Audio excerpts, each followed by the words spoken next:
Alright, so here's how we're going to play Literary Revolver. Alright, first thing is you need to know that this we'll consider to be the gun of bullets, if you will, the revolver. This thing right here is full of assignments that relate to the rhetorical strategies from your reading, okay? And it also has a lot of acting skits in it, basically planned improv skits in it. As you can see, a lot of stuff in here. If you will direct your attention right over here to the screen, I want to pull up just one example. Alright, if you look right here, that's the cheesy noise I'm going to use. I'm going to stop that. Right here, guys. Here is an example right here.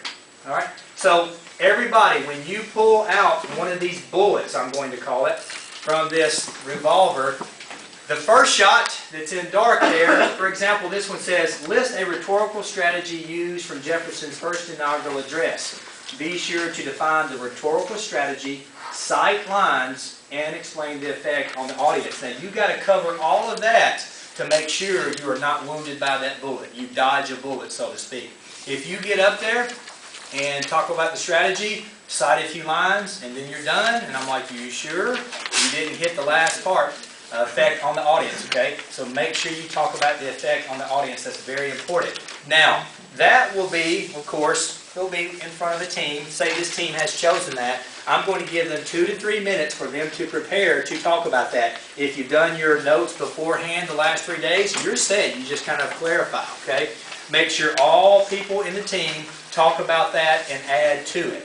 Hence, I got rhetorical strategy, cite lines, explain the effect. You get the strategy, you cite the lines, you talk about the effect. The toughest part will be that last part when you talk about the effect. If they do that correctly, they dodge the bullet. The whole time they're getting ready for that, y'all, there has been a second shot. There has been a second shot fired to every one of y'all. So look at that lower area where it says second shot. It says ABC conversation for 1 minute. Summary of TJ's speech, Thomas Jefferson's speech. While they're getting ready for 2 to 3 minutes, every one of y'all are getting ready for that second shot.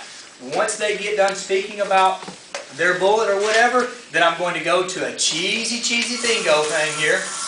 And I got numbers 1 through 15 in. So then I'll go this way, I get a number, and I'll say this right here, 4. Okay? All of y'all have prepared for that second shot, so you've all been focusing on Thomas Jefferson's speech. That's where I get you. We go clockwise always, and we simply go 1, 2, 3, 4, y'all come at it. Bam! Right there. And that's how it goes, and that's one round. As soon as we're done with that, to reset, it's very simple. If I can do this from here. To reset, I have a number that will pull up, and it should be right here.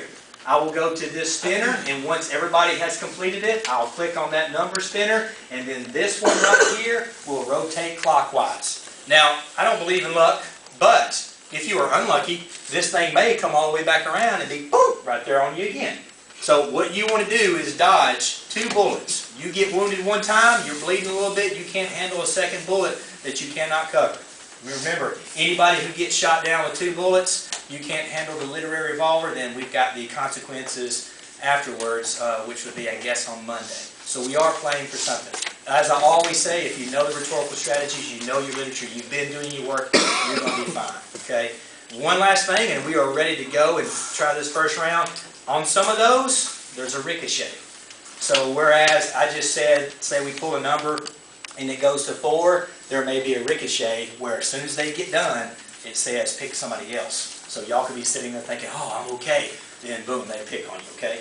So that's what we're going to do. And we may also rotate who is sitting where, but I think that's pretty clear. Raise your hand if you're a little bit excited about what this could do. All right? Anybody a little bit intimidated? I don't want to. All right? How about we do this? Let's rock and roll. I'm going to get this thing started. All I would like to do is to have one brave volunteer who would just like to say, I'll start the number selection right in front of me. So we can put it in front of you, and then I'll spin the thing, and we'll see how long. See where it rotates to? We're going to go 12. It's like revolving. Click, click. 3, 4, 5, 6, 7, 8, 9, 10, 11, and 12. Alright? This happens to be my cameraman right there. Now, watch this move here. If you'll come on forward, Furman. Open this up. What he's going to do is he's going to show us what we have, but he's going to tell me the number on the lower left-hand corner of that, and I can show every one of y'all what you have to be prepared for. Furman, will you tell me the number on the lower left side? Number 4. Number 4. This is what you all should be prepared for. His team is doing the first bullet, the first shot. Every one of y'all are prepared for the second shot. You have 3 minutes. Go.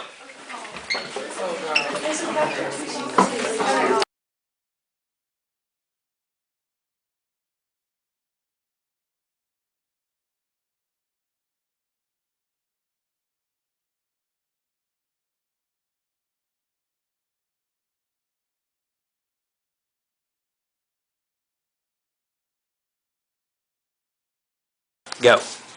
The rhetorical strategy we found was diction. It's in line 8, and it says, He used different words like despotic, wicked, capable, bitter, bloody persecutions, and that's diction because it's a word choice. An effect for the audience is like serious and then like frightening because of his tone of words and his choice of diction. Yeah. Give him a hand, guys.